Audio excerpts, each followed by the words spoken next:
태호의 저택 안에는 이미 돌아올 수 없는 선이 그어져 있었다. 단이는 정란을 향해 한 걸음씩 다가갔다. 정란은 흔들리는 눈빛을 숨기려 애쓰며 턱을 들었지만 단이의 얼굴을 보는 순간 자신도 모르게 뒤로 물러섰다. 왜 그러니 명희야?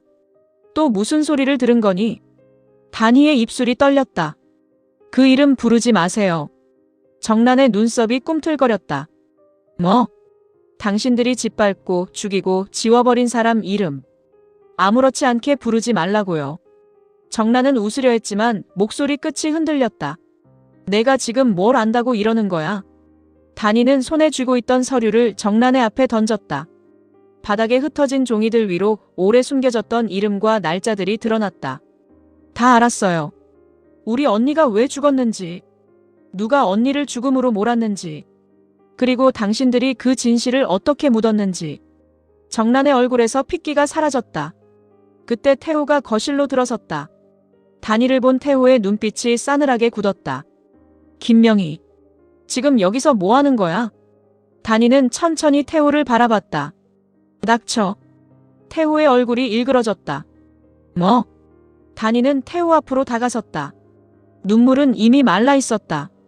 남은 것은 분노뿐이었다. 그 더러운 입에서 우리 언니 이름 올리지 마. 태호가 한 발짝 다가오며 이를 악물었다. 너 지금 제정신이 아니구나. 감히 누구 앞에서. 단이의 손이 태호의 뺨을 때렸다. 태호의 고개가 돌아갔다. 정란은 굳어버린 채 숨도 제대로 쉬지 못했다. 태호는 천천히 고개를 돌렸다. 눈에 핏발이 섰다. 야, 너 김명희. 나한테 무슨 짓이야? 단이는 조금도 물러서지 않았다. 나는 김명희가 아니야. 김단희야. 내가 죽인 여자 김명희의 동생. 내 죄를 끝까지 밝혀낼 사람. 태호의 눈이 흔들렸다. 누가 그런 헛소리를. 헛소리인지 아닌지 세상이 판단하게 될 거야. 태호는 낮게 웃었다. 세상? 내가 세상을 움직일 수 있을 것 같아? 내가 박태호야. 아들을 만든 사람이고 사람 하나 묻는 것쯤은 지금도 할 수 있어. 단이의 눈가가 붉어졌다. 그래. 그래서 언니를 묻었어. 민준이를 낳은 여자를, 내 핏줄을 가진 아이의 엄마를 그렇게 지워버렸어. 정란이 급히 끼어들었다. 그만해. 너 지금 선 넘고 있어. 단이가 정란을 바라봤다. 선은 당신들이 넘었어요. 사람 목숨을 빼앗고도 집을 지키고 회사를 지키고 이름을 지킨 사람들이 무슨 선을 말해요. 태호는 단이의 팔을 거칠게 잡았다. 입 닫아. 내가 뭘 들었든 내가 뭘 봤든 그건 아무 증거도 안 돼. 단이는 그의 손을 뿌리쳤다. 증거는 있어. 그리고 오늘 당신이 가진 모든 걸 무너뜨릴 거야. 태호가 정란을 노려봤다. 당신 짓이야? 당신이 말했어? 정란의 입술이 떨렸다. 나 아니야. 난 아니야. 단이는 두 사람을 번갈아 바라보며 차갑게 말했다. 이제 서로 의심해. 서로 찢어져. 당신들이 언니를 그렇게 만들었듯이. 태호는 이를 악물고 집을 나섰다. 정란은 단이를 붙잡으려 했다. 단이야. 너 이러면 민준이도 다쳐. 단이는 걸음을 멈췄다. 그래서 더 해야 해요. 민준이가 평생 아버지라고 믿은 사람이 어떤 괴물인지 알아야 하니까. 정란의 눈에 눈물이 고였지만 단이는 돌아보지 않았다. 그리고 당신도 이제 선택하세요. 끝까지 태호 편에 설 건지 아니면 당신 죄라도 인정할 건지. 정란은 아무 말도 하지 못했다. 아델그룹 본사 로비는 이미 기자들로 가득했다. 태호가 차에서 내리자 수십 개의 질문이 그를 향해 쏟아졌다. 박태호 회장님, 본인의 아들을 가진 여성을 살해했다는 의혹이 사실입니까? 김단희 씨가 폭로한 자료에 대해 입장 밝혀주십시오. 김명희 씨 사망 당시 기록이 조작됐다는 제보가 있습니다. 김단희 씨는 지금 어디 있습니까? 태호는 굳은 표정으로 기자들을 밀어내며 앞으로 나아갔다. 모두 거짓입니다. 악의적인 음해입니다. 기자 하나가 더 가까이 다가왔다. 김명희 씨가 박민준 본부장의 친모라는 사실은 인정하십니까? 태호의 발걸음이 멈췄다. 그의 눈빛이 날카롭게 변했다. 확인되지 않은 질문에 답하지 않겠습니다. 그럼 부인하지 않으시는 겁니까? 태호는 얼굴을 붉히며 소리쳤다. 아 진짜. 기자님들. 모두 거짓입니다. 그는 경호원들 사이로 몸을 숨기듯 회사 안으로 들어갔다. 로비 한쪽에서 그 모습을 지켜보던 진주는 휴대폰을 꽉 쥐고 있었다. 옆에 선 민주는 창백한 얼굴로 태호의 뒷모습을 바라봤다. 진주가 낮게 말했다. 이제 시작됐어요. 민주는 눈을 감았다 떴다. 끝까지 가야죠. 여기서 멈추면 어머니도 이모도 당신도 또 다치게 됩니다. 진주는 민준의 손을 잡았다. 오늘 이사회에서 회장님을 끌어내려야 해요. 태호 회장이 버티면 단이 이모님이 더 위험해져요. 민주는 진주의 손을 천천히 잡아주었다. 내가 할게요. 이번엔 내가 도망치지 않을 겁니다. 그 시각 회장실에 들어선 태호는 책상 위 물건들을 거칠게 밀어냈다. 비서가 조심스럽게 다가왔다. 회장님, 긴급 이사회 소집 요청서가 접수됐습니다. 태호의 눈이 번뜩였다. 누가? 박민준 본부장과 클로이 리 쪽입니다. 일부 사회이사들도 동의했습니다. 태호는 낮게 웃었다. 민준이가 감히 나를 친다. 비서가 말을 잇지 못하자 태호가 고개를 들었다. 김단희는 아직 본사에는 나타나지 않았습니다. 찾아. 이사회 시작 전에 무조건 찾아. 그 여자가 입을 열면 끝장이야. 비서가 고개를 숙였다. 알겠습니다. 태호는 창밖을 바라보며 주먹을 쥐었다. 끝장은 내가 내. 김단희도 박민준도 클로이리도 전부. 회의실 앞 복도에서 유나는 현준을 붙잡고 있었다. 현준은 얼굴이 굳어 있었다. 나. 유나는 눈물을 글썽이며 그의 팔을 잡았다. 현준아. 너 지금 이러면 안 돼. 내 아버지가 무너지면 너도 끝이야. 아델에서 내 자리도 없어져. 현준은 유나를 차갑게 바라봤다. 내 자리 걱정하는 척하지 마. 너는 내 자리 걱정하는 거잖아. 유나의 얼굴이 굳었다. 그래. 나도 무서워. 그런데 너도 무섭잖아. 클로이가 민준 편에 섰어. 단희도 민준 편이고 이사회도 흔들려. 너는 누구 편에 설 건데?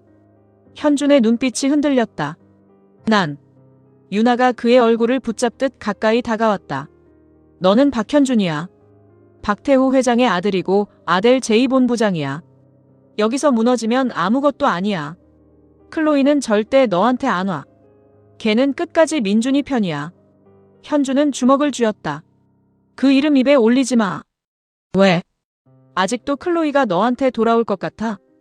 현준은 대답하지 못했다. 유나는 그의 침묵을 놓치지 않았다. 그럼 선택해. 클로이한테 버림받은 남자로 끝날 건지, 내 아버지 편에 서서 아델을 가질 건지. 현준의 눈이 거칠게 흔들렸다. 회의실 문이 열리고 이사들이 하나둘 자리에 앉았다. 민준과 진주가 들어서자 술렁임이 번졌다. 뒤이어 태호가 들어왔다. 그는 일부러 여유로운 얼굴을 만들었지만 손끝은 미세하게 떨리고 있었다. 태호는 상석에 앉으며 말했다. 말도 안 되는 소문 때문에 회사가 흔들리고 있습니다. 오늘 이사회는 그 소문을 바로잡는 자리가 될 겁니다. 민준이 자리에서 일어났다. 오늘 이사회는 박태호 회장의 해임안을 상정하기 위한 자리입니다. 태호의 눈이 매섭게 변했다.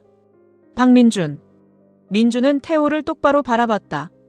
더 이상 아델은 회장님의 죄를 숨겨주는 방패가 될 수 없습니다. 태호가 웃었다. 내 죄? 내가 지금 누구한테 죄를 말하는 거야? 내가 너를 어떻게 키웠는데? 민준의 목소리가 낮아졌다. 저를 키운 게 죄를 덮는 면죄부가 되진 않습니다. 태호의 얼굴이 일그러졌다. 내가 나를 버려? 민준은 잠시 눈을 감았다 떴다. 버린 건 제가 아닙니다. 회장님이 먼저 버렸습니다. 제 어머니를, 이모를, 그리고 저를. 회의실 안이 술렁였다. 태호는 책상을 내리치듯 손을 얹었다. 증거 가져와. 증거 없이 부자 사이까지 팔아먹는 거냐? 진주가 천천히 일어섰다. 증거 있습니다. 태호의 눈이 진주에게 향했다. 클로이리. 아니, 백진주. 내가 감히. 진주는 떨리는 손으로 태블릿을 켰다. 김명애 씨 사망 당시 병원 기록, 사고 신고 시간, 장례 처리 과정, 그리고 당시 아델 법무팀 내부 메모입니다. 모두 조작됐습니다. 태호는 비웃었다. 조작된 건 내 자료겠지. 진주는 그를 바라보며 말했다. 그리고 한 가지 더 있습니다. 그 말에 태호의 눈빛이 흔들렸다. 민준이 고개를 돌려 진주를 봤다. 진주의 얼굴에도 긴장이 서려 있었다. 그 순간 회의실 문이 열렸다. 단이가 들어왔다. 얼굴은 창백했지만 눈빛은 단단했다. 이사들이 술렁였고 태호는 자리에서 벌떡 일어났다. 너. 단이는 태호를 지나쳐 이사회 중앙에 섰다. 저는 김단희입니다. 죽은 김명희의 쌍둥이 동생입니다. 그리고 오늘 이 자리에서 박태호 회장이 숨겨온 죄를 증언하겠습니다. 태호가 비서에게 눈짓했다. 하지만 민준이 먼저 막아섰다. 아무도 이모님께 손대지 마십시오. 단이는 민준을 바라봤다. 눈빛이 잠시 흔들렸지만 이내 다시 태호에게 향했다. 박태호 회장은 제 언니 김명희를 사랑한 적 없습니다. 이용했고 버렸고 끝내 죽음으로 몰았습니다. 언니가 아이를 낳았다는 사실이 아델의 권력에 방해가 되자 그 존재를 지우려 했습니다. 태호가 소리쳤다. 거짓말. 단이는 가방에서 작은 녹음기를 꺼냈다. 그럼 이 목소리도 거짓말인가요? 태호의 얼굴이 굳었다. 정란은 회의실 문 밖에서 그 장면을 보고 있었다. 그녀의 손이 떨렸다. 단이는 녹음기를 작동시켰다. 오래된 목소리가 회의실 안으로 흘러나왔다. 젊은 시절 태호의 목소리였다. 김명희를 없애야 한다는 말, 아이만 남기면 된다는 말, 정란에게 입을 다물라는 말이 이어졌다. 이사들의 얼굴이 하나둘 굳어갔다. 민주는 눈을 감았다. 진주는 그를 붙잡으려 했지만 민주는 손을 들어 괜찮다고 했다. 태호는 단이에게 달려들 듯 다가갔다. 그것 꺼. 단이는 물러서지 않았다. 왜요? 이제야 본인 목소리가 무서워요? 태호가 이를 악물었다. 내가 죽고 싶어 환장했구나. 민준이 태호 앞을 막았다. 그만하십시오. 태호의 눈이 민준에게 꽂혔다. 너까지 날 막아. 민준의 눈에 눈물이 차올랐다. 아버지라고 부르고 싶었습니다. 평생 그래왔습니다. 그런데 지금은 그 말이 제 목을 조릅니다. 태호의 입술이 떨렸다. 내가 너를 만들었어. 민준은 고개를 저었다. 아니요. 저를 낳은 건 어머니고 저를 지켜준 건 이모입니다. 회장님은 제 인생을 이용했을 뿐입니다. 태호는 말문이 막혔다. 진주가 이사들을 바라봤다. 아델은 오늘 선택해야 합니다. 진실을 덮고 박태호 회장과 함께 무너질 것인지 아니면 이제라도 죄와 회사를 분리할 것인지. 이사 중 한 명이 조심스럽게 입을 열었다. 해임한 표결을 진행해야 합니다. 태호는 그 이사를 노려봤다. 당신까지. 다른 이사가 고개를 숙였다. 회장님, 상황이 너무 커졌습니다. 태호는 웃었다. 웃음 끝이 처참하게 갈라졌다. 좋아. 다들 내 등에 칼을 꽂겠다 이거지. 그는 단이를 바라봤다. 김단희, 내가 이겼다고 생각하지 마.